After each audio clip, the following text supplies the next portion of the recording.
অরুণাচল ভ্রমণের তৃতীয় দিনে আমি করবি তোমাদের নিয়ে যাচ্ছি এখন অরুণাচলের ভালুকপং থেকে দিরাং যাওয়ার পথে টিপ্পি অর্কিড সেন্টারে, যেটা এশিয়ার সেকেন্ড লার্জেস্ট অর্কিড সেন্টার। আর এখানকার এন্ট্রি ফি মাত্র 20 টাকা। 10 হেক্টর জায়গা জুড়ে এই অর্কিড সেন্টারে জনপ্রিয় বিভিন্ন জায়গার বিভিন্ন দেশের ভ্যারাইটি অর্কিড দেখতে পেলাম আমরা। কোনো কোনো অর্কিডে তো আবার ফুলও রয়েছে। তো এই অর্কিড সেন্টারে ঢুকে আমরা দেখতে পেলাম হরেক রকম ক্যাকটাস, মানে ক্যাকটাসের যেন মেলা বসেছে এখানে। ছোট বড় মোটা পাতলা বিভিন্ন শেপের বিভিন্ন সাইজের ক্যাকটাস। এই একটা হাউস থেকে বেরিয়ে আমরা ঢুকছি এখন অর্নামেন্টাল অর্কিড হাউস, যেই অর্কিডগুলো অ্যাস্থেটিক আর ডেকোরেশনের কাজে ব্যবহার করা হয়। আর এখানকার রাস্তাটা দেখেছো, গাছের গুঁড়ি কেটে কেটে এই রাস্তাটা তৈরি করা হয়েছে। আমাদের তো খুব ভালো লেগেছিল এরকম অর্কিড সেন্টার। কার্সিয়াংয়ে আছে অর্কিড সেন্টার, কিন্তু এখানকার অর্কিড সেন্টারটা একেবারে অন্যরকম। দেখো, এই বাইরে আবার একটা অন্য প্রজাতির অর্কিড দেখতে পেলাম। অর্কিড সেন্টার আমাদের ঘোরা হয়ে গেল।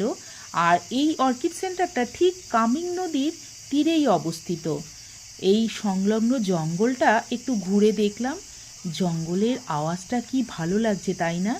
এই আওয়াজটা আমি আর মিউট করিনি, তোমাদের শোনাবার জন্য রেখে দিয়েছি। জঙ্গলের আওয়াজ তো সচরাচর আমরা শুনতে পাই না। তো জঙ্গল, অর্কিড সেন্টার মোটামুটি আমাদের ঘোরা হয়ে গেল। চারিদিকের পরিবেশটা এতই সুন্দর, খুব ভালো লাগলো। অর্কিড সেন্টার ঘোরা হয়ে গেল, এবার আমরা যাচ্ছি আমাদের পরের গন্তব্য। আর যেতে যেতে দেখতে পেলাম পাহাড়ের গা দিয়ে ঝর্ণা গড়িয়ে যাচ্ছে, মানে যেদিকে তাকাচ্ছি সেদিকেই বিস্ময়কর সৌন্দর্য। ওই উঁচুতে দেখতে পাচ্ছ একটা বুদ্ধ মন্দির। প্রায় প্রায় 200 সিঁড়ি অতিক্রম করে আমরা উঠে পড়লাম এই বুদ্ধদেবের মন্দিরে। উঠতে একটু কষ্ট হয়েছিল, কিন্তু যখন উঠে বুদ্ধদেবকে দর্শন করলাম তার সৌন্দর্য দেখে শরীরের মনের সব ক্লান্তি যেন কোথাও উধাও হয়ে গেল। আর উপর থেকে এই নিচের চারিদিকের দৃশ্যটা এত সুন্দর, না দেখলে তো বোঝাই যায় না, মানে চোখ যেন জুড়িয়ে গেল। তো আমার এই ব্লগটা তোমাদের সবার কেমন লাগলো জানিও। ভালো লাগলে লাইক কমেন্ট আর শেয়ার করে আমার পাশে থেকো। আর ওই যে দেখতে পাচ্ছ দূরে আমাদের গাড়িগুলো আমাদের জন্য ওয়েট করছে। যাই, আমরা এবার পরের গন্তব্যে যাচ্ছি।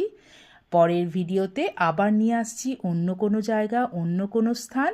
ততক্ষণের জন্য বিদায় নিলাম। তোমরা সবাই ভালো থেকো।